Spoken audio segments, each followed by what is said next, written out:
Gente, boa tarde para vocês. Boa tarde. Deus abençoe cada um de vocês.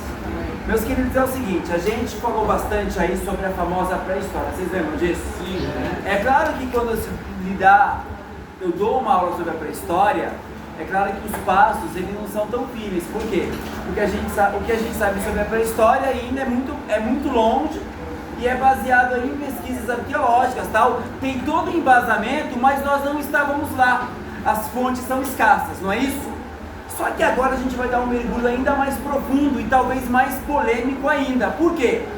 Nós vamos tentar responder, é claro que usando a ciência, usando aquilo que o saber interdisciplinar trouxe, a ciência trouxe, os especialistas trouxeram, a gente vai tentar responder uma pergunta fundamental. E é uma pergunta, meus amigos, que ainda hoje ela gera muito debate nos meios especializados. A presença humana no continente americano. Percebam o seguinte, nós sabemos que a espécie humana surgiu na África. E sabemos que a partir da África, o ser humano, claro que isso demorou milhares de anos, ele foi se espalhando pelo planeta. Ele chegou na Ásia, ele chegou na Europa, ele chegou até na Oceania. Mas quando você olha para o mapa do mundo hoje, você se pergunta, como é que o ser humano, na pré-história, que não dispunha de nenhuma tecnologia mais sofisticada, como é que o ser humano ele conseguiu atravessar o oceano e a gente sabe que nós estamos na América? Nós não estamos falando, meus amigos, de qualquer ser humano. Nós somos filhos da América. Então, como os nossos ancestrais humanos aqui chegaram? É uma pergunta séria, é uma pergunta necessária, mas é uma pergunta que felizmente hoje ela tem, como que eu posso falar? Ela tem uma luz no fim do túnel. Na verdade, essa pergunta tem várias luzes no fim do túnel. Nós vamos discutir aqui algumas possibilidades. Mas a primeira coisa que eu queria explicar para vocês, essa preocupação, meus amigos, essa preocupação humana em tentar explicar como nós chegamos aqui, ela começou mais ou menos no ano de 1537. E o que eu vou falar para vocês é uma coisa pesada. Nós sabemos que os europeus chegaram aqui para colonizar de verdade em 1492, Cristóvão Colombo. Eu sei que todo mundo aqui já leu. Ah, professor, mas eu já li que os vikings estiveram aqui antes. Eu sei que alguns povos chineses estiveram, mas eu acho que eu discuti isso com vocês. Realmente existem indícios que povos mais antigos chegaram, mas eles chegaram e foram. Então nós temos alguns vestígios arqueológicos que dizem o seguinte: outros povos podem ter chegado antes, sim, só que eles não ocuparam, não povoaram, por algum motivo chegaram, ficaram um tempinho, mas foram. Mas quem efetivamente chega para colonizar? O que é colonizar? Chegar e ocupar. Deu para entender? A gente pode citar o nome de Cristóvão Colombo. Tudo bem até aqui? Vocês sabem que quando Cristóvão Colombo chegou aqui e algum tempo depois Pedro Álvares Cabral chegou em 1500, há uma diferença de apenas 8 anos entre eles, 1492 e 1500, correto? Eles levaram para a Europa a seguinte notícia: nós encontramos além mar, ou seja, aqui, não só árvores, não só água, nós encontramos pessoas. Isso trouxe um frisson, isso trouxe na Europa uma curiosidade muito grande, todo mundo queria saber quem eram essas pessoas, e as cartas, elas descreviam, por exemplo, você pega a carta de Pero Vaz de Caminha. Quem foi Pero Vaz de Caminha? Foi um cara que escreveu a carta para o rei de Portugal quando ele chegou aqui com Pedro Álvares Cabral. Ele falava dos rios, ele falava das florestas, das frutas, mas ele falava, nós encontramos pessoas, falava sobre a cor da pele, falava sobre a nudez das pessoas, falava sobre os adereços que se colocavam nas bocas das pessoas, e ele dizia que tinha encontrado pessoas. Acreditem o que eu vou dizer para vocês. Na Europa se questionou o seguinte: se essas pessoas que estavam aqui eram verdadeiramente seres humanos. Questionaram como a Europa era muito cristã, Portugal e Espanha, fizeram uma pergunta: essas pessoas têm alma? Percebam o grau de racismo. Percebam o grau de você olhar e negar a humanidade do outro. As pessoas se pareciam com você, filha.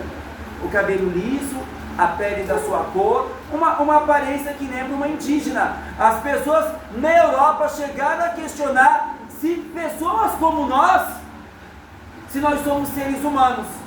Então percebam o seguinte: o europeu se coloca como ser humano, ele nunca questionou isso, mas tudo que era diferente dele, ele sequer reconhecia como ser humano. Vocês conseguem perceber o grau de eurocentrismo, o grau de racismo que tem essa visão?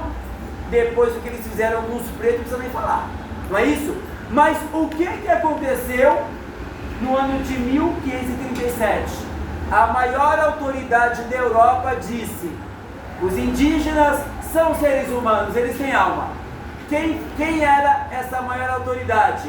O próprio Papa, o chefe da Igreja Católica. Ele vai dizer: olha, essas pessoas têm alma. Eu não sei se vocês sabem disso, mas a própria palavra índio, ela veio, acho que eu falei na última aula, ela veio de um engano de Cristóvão Colombo. Ele acreditava que estava chegando nas Índias, por isso que ele deu o nome índio. Deu para entender isso?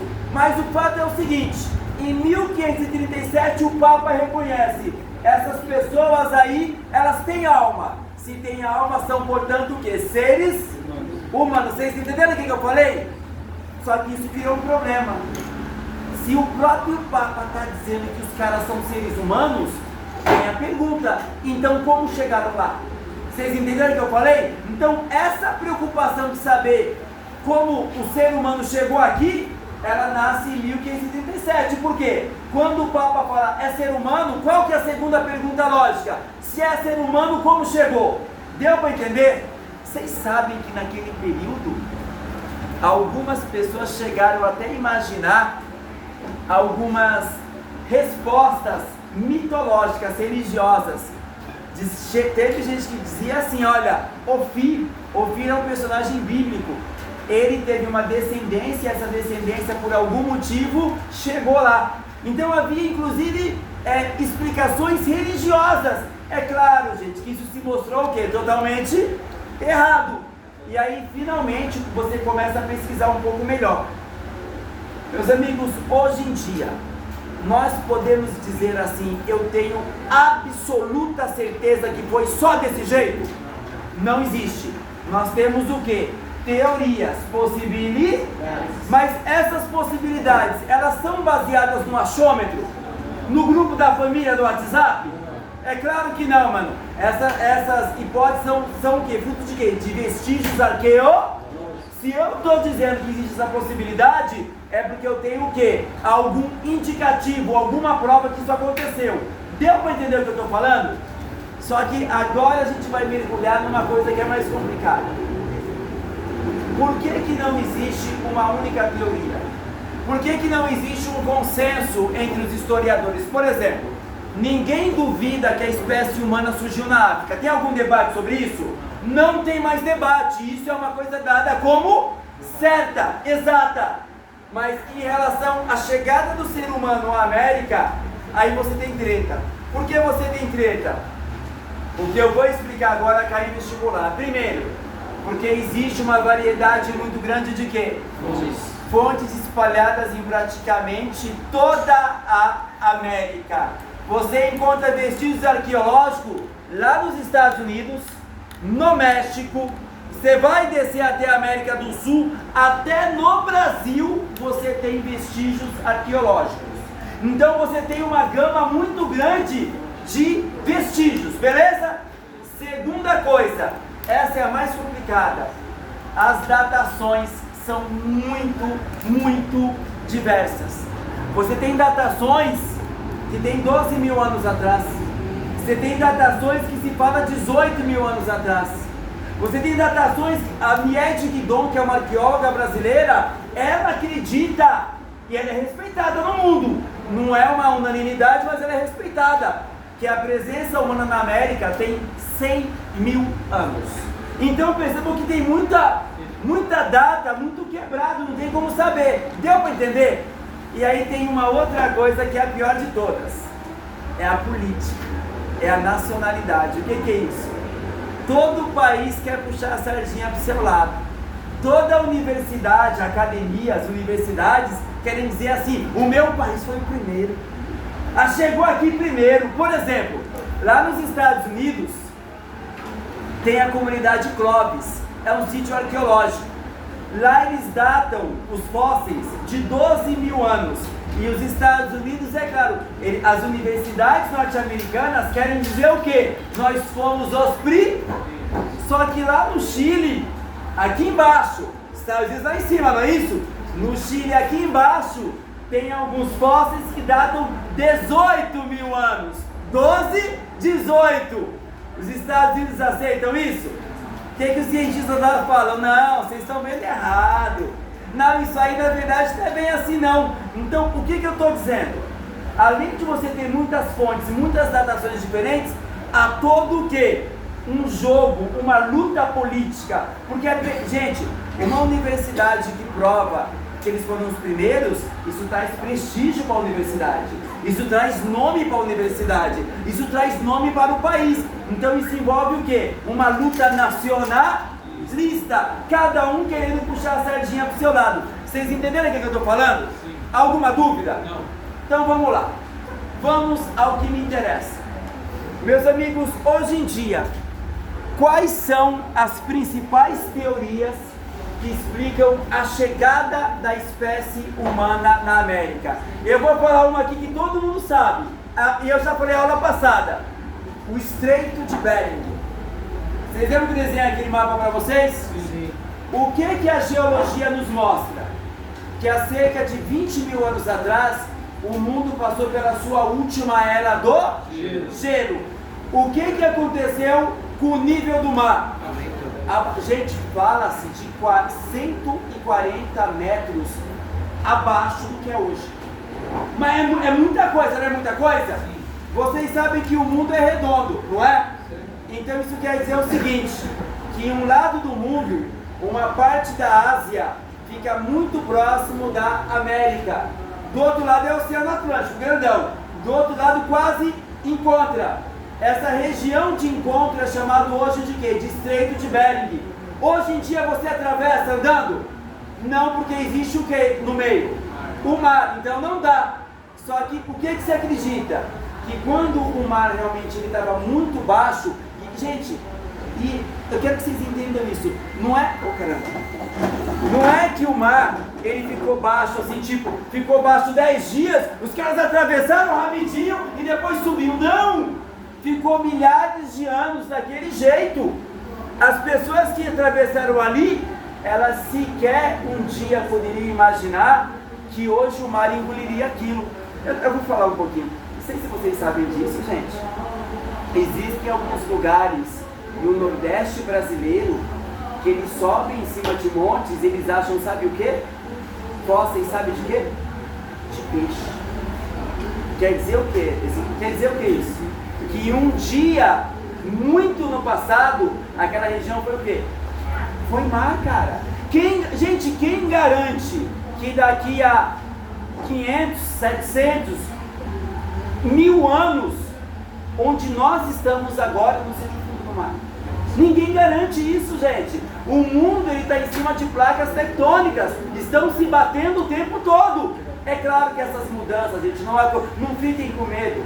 Essas mudanças não acontecem da noite para o dia. Isso são milhares, milhares e milhares e milhares de anos. Por exemplo, não sei se vocês sabem, surgiu uma fenda, já leram sobre isso? No continente africano. O que a geologia já indica? Que o continente africano está se dividindo. Então, o que pode ser daqui a milhares de anos? Onde vocês veem a África?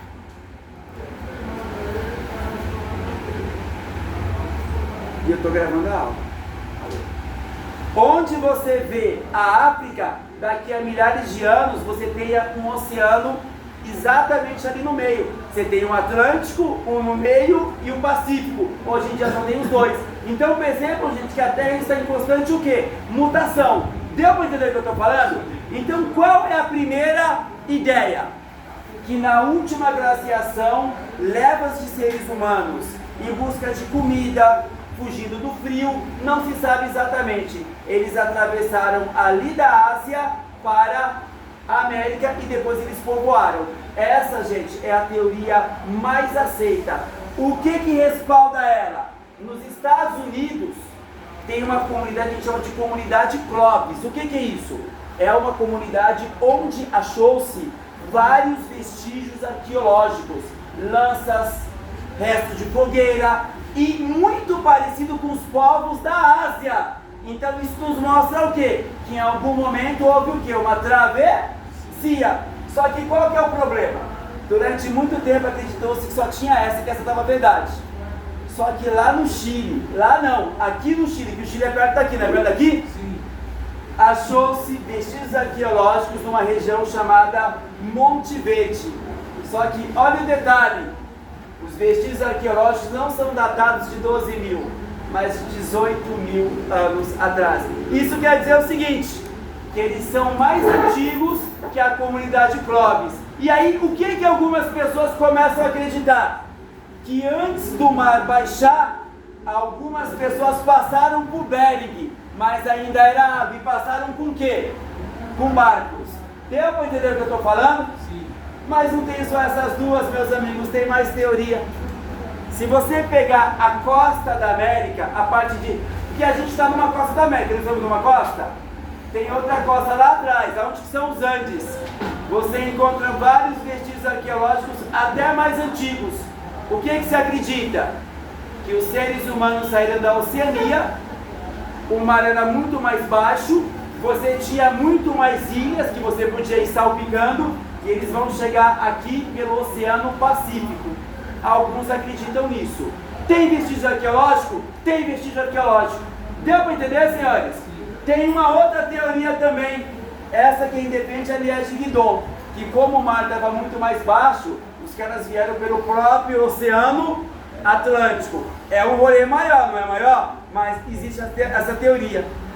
Agora, a teoria que mais me surpreendeu, gente, essa nem na faculdade eu aprendi.